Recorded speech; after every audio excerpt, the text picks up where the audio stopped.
We're here with Mr. Tunde Ogunyemi, CEO of Thelma Farms. Welcome to the show. Thank you for having me.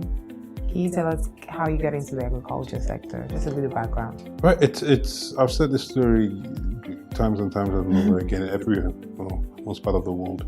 Basically, as a 16-year-old, I got fascinated about running poultry. And I went to my mom for my 16th birthday and said, I want to start rearing chickens for sale. And she put the idea. And my first run at it was 1,000-day-old chicks, which I sold about 943 of it for the Christmas period. That was 6 months before. And the rest is history.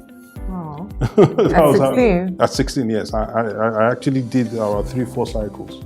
I left Nigeria when I was 19 to go study abroad. Mm-hmm. But from 16 to 19, I was making money rearing chickens. Wow. So what did you go study? I studied business and finance, and I got employed as a senior consultant, or I rose to a senior consultant through the number 3 consulting firm in the world. Okay. And 2007, 2008, after deploying one of the most priority projects for a bank in Europe, I resigned and came back home and invested heavily in agriculture. Oh, that's what brought out Thelma Farms. Yes. What does Thelma mean? Thelma is my mom's name. Oh, interesting. Yes. I see. Thelma. She started all this. She encouraged me at 16. Oh. And so she got the farm named after her. Thank you. What exactly does Thelma Farms do? Right, Thelma Farms is a family-run integrated agricultural business.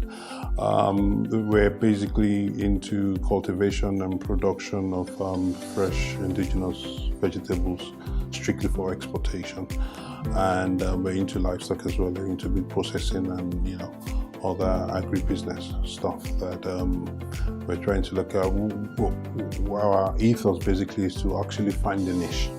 Everything we go into is always a niche, so that's what we do. On the livestock part of things, we're actually trying to set up a dairy now, where we'll be producing, dairy milk and, other products of it. And it just gets exciting every time. And the dairy will be for local consumption? Yes, it's going to be for local, yes. Packaged? It's going to be packaged, yes. Oh, interesting, because I think we're missing that market in Nigeria. You see, we try to keep it very simple. We actually got all the machines. That was one of the things that Bank of Industry came in to do at the early stages. We've got all the machines. It's just a matter of rolling those projects out. Vegetable exportation has taken more time than we actually emphasized because of, if we're going to do it, let's do it right, So because of that, we're basically a bit behind on the amount of projects or products we're launching because we take our time. Our methodology of actually launching a product is quite a lengthy one because we want to, in as much as it might be a known product, we want to make it, to European standards and make sure that people, our customers, get the best. Yeah. So what kind of vegetables do you grow? Indigenous vegetables, surprisingly. Normal Ewedu, Tete, Ugwu, Okra. Nothing fancy at all. It's just taking local vegetables and packaging it and sending it abroad for, for sale. So is this like Africans and... Well, if you look at the spectrum of the people that actually consume a product like Ewedu, the cockroaches, we have the Indians, using it, we have the Arabs, using it, we have the Africans using it. So it actually cuts across. What is actually more indigenous to the Nigerian ethnic group is Ugwu. Which is now the awareness on it is becoming very wide because of the iron content and the medicinal benefit or the nutritional benefit of it. You're having other institutions abroad actually investigating and researching on it. So in a matter of maybe in about 5 years, it's going to be more of a widely used or consumed vegetable. So it's known now. It is known, yes. So a lot of people want to get into agriculture and they think exploitation.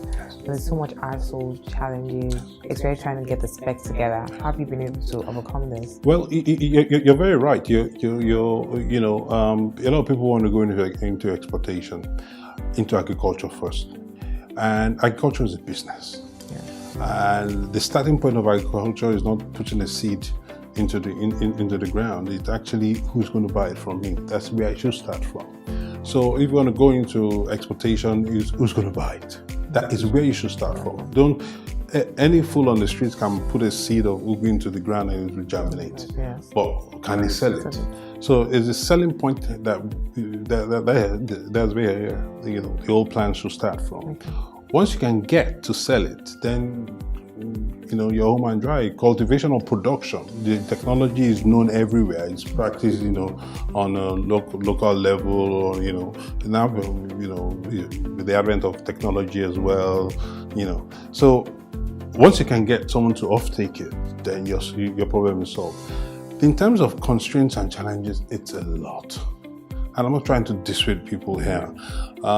It's not as hunky-dory as everybody thinks. The specifications and requirements are changing by the day. You've got Europe, the European Union, specifications to contend with. You've got the United Kingdom specifications to contend with. You've got the global gap, phenomenon also to contend with. And it's doable. Very achievable.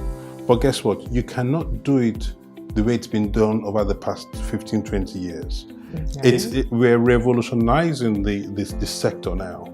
We need to bring up the fresh produce exploitation arena to, in comparison to a country like Costa Rica, which is in South America. Yeah. We need to bring it to European standards because that's where most of our markets are. Mm-hmm. And for you to do that, you just have to play it a different way.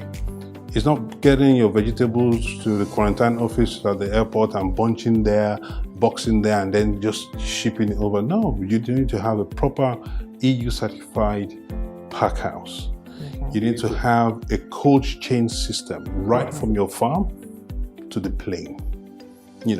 And that is not cheap. So is there cold chain storage at the airport? No. Okay. You're touching on the very soul. Okay. No, because you said from the farm to the plane. Yes. I'm thinking. From the farm, you see, the reason you mentioning is there a cold chain in the airport? It's a very good and valid question because that's the major problem we're having as a nation today. Okay, if I have opportunities to sit down with people in corridors of power, that is what I advocate on. Mm-hmm. We have 2 export terminals at the Murtala Mohammed Airport, that is cargo terminals, but they are actually general goods exportation terminals and importation terminals. There is no purpose-built vegetable exportation terminal that you even find in countries like Ghana. Oh. Very shameful. However, I believe in the administration of this government that they're trying to pull it together. What government is that? The Federal Ministry of Agriculture and the leadership of Chief Odoogbe is really keen on making this happen, because if you look at it, a temperature-controlled area and maintaining a cold chain process is the key or the basics to actually meet European standards. Because I can observe all the cold chain from my fields on my farm, and I do all that work, and my produce get exposed to intense heat in an hour, and it starts to cook. Oh. Yeah. And it's all gone. It's all gone. The lack of it has cost us a lot of money. So how, your farm is in Ugwu in the state. Yes. So how do you work with a third-party logistic, or you have to invest in your own? Fortunately or unfortunately for me, I call it paying for my sins. I provide all those necessities myself. We harvest, we blanch, we select, we bunch, we weigh, we bunch, we box, go straight into the holding temperature controlled area. When it's time to go to the airport, we offload from the holding temperature controlled area into the cooling truck, and the cooling truck goes straight to the airport. So we have to wait until it's close to the time that we have to forward it into the export shed, and then we do that. So and it goes right directly on the plane? It doesn't go directly on the plane. Okay. You see, it's so weird. Nigeria is the only country I know the airport goes to sleep. Wow. So, for example, a flight is scheduled to leave at 11 p.m. The exporting shed does not open till then. It actually closes at 4 o'clock. 4 p.m.? Yes. So between 4 and 10, by the time you take it out and take it to the tarmac to load on the plane, is in this intense heat general cargo shed. Wow. So is there an issue with that? Would not be the Ministry of Agriculture, that would be transportation? The regulators of what we do is the Nigerian Agricultural Quarantine Services, which are established by law under the Federal Ministry of Agriculture. Okay, and that is why the production of that exportable item lies within and regulated within the Federal Ministry of Agriculture. Okay. The selling part of it may not. Okay. That will probably go to the Ministry of Trade and Investment. So technically, the production right up to the exportation, it's still regulated or should still be regulated by the Federal Ministry of Agriculture. Okay, but we all the ministries to work together to make that. Yes, you see, I want to keep encouraging private sector to plug into that gap. Yeah, okay. Right? Quite honestly, we don't have to, wait for the government to do all that. I mean, SACO and NACO are listed companies, if I may say. And quite honestly, do they have a shed? They'll probably say yes. Okay. Do they have a cold room? They'll say yes. But the cold room is not there for me to use. Why is that? Well, for one of the other sheds, I know the cold room is being used from the import side. So people bringing in drugs and medications or chocolate products actually get to use the shed during the day. Okay. You see, because they all close or go to bed anytime from 4 o'clock.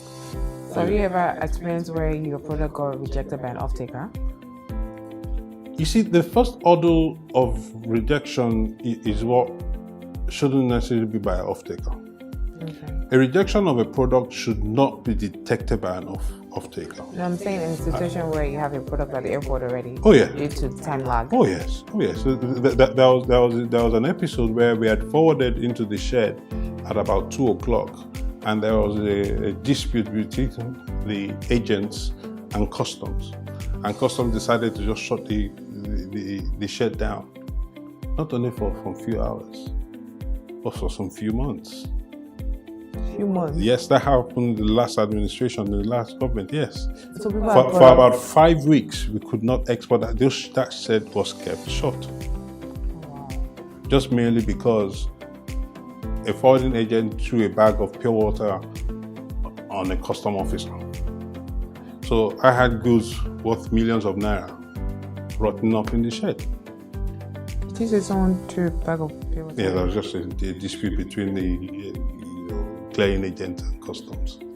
Wow. So, but it seems like you've been in the business for about 4 years now. 4 years. Yeah. So do you do any kind of training for people that want to get into the business? Okay, I have a lot of time for young people and I want to learn about what I do. Mm-hmm. The only thing I don't give or I won't give anybody is my off-taker. Definitely. But guess what? I don't want you, for example, if you're interested in it, to make the mistakes that I made. And most mistakes in export made are very expensive mistakes. Mm-hmm. Okay? I have a lot of time to kind of mentor young people and show them the ropes. right? But I keep saying it. I would always tell them, before you start going into this, always make sure you have someone to offtake. Yes. So yes, I have a lot of time to do that. So do you advise you? What advises you for youth trying to get into the business? Right.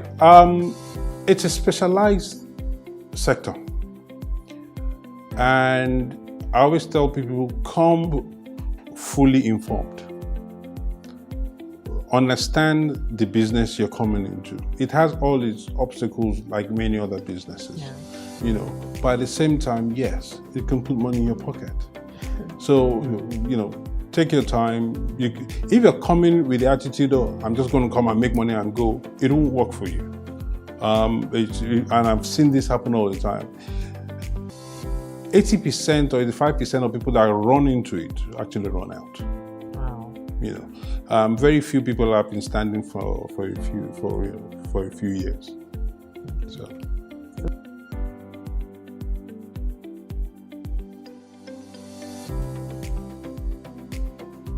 Basically, the fresh produce export sector is at the brink of collapse now, because of this lack of the cold chain and because of lack of standards and regulation. Everybody just thinks you can just put something in a box and export it, and it gets to its destination. The authorities there do check, and they'll reject it. They won't even let it go into the system. They destroy it there and then. So the government basically should try and bring in some policies to enhance regulations. They need to try and find a way of bringing infrastructure in to help and assist, especially the cold chain. With the cold chain, then at least we are now showing signs of seriousness to actually compete without just competing with Ghana.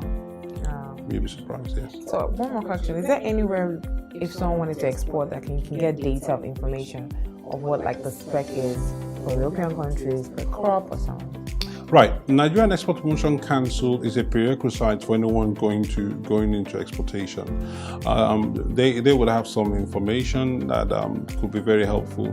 Nigerian Agricultural Quarantine Services too, they are the regulatory body by law.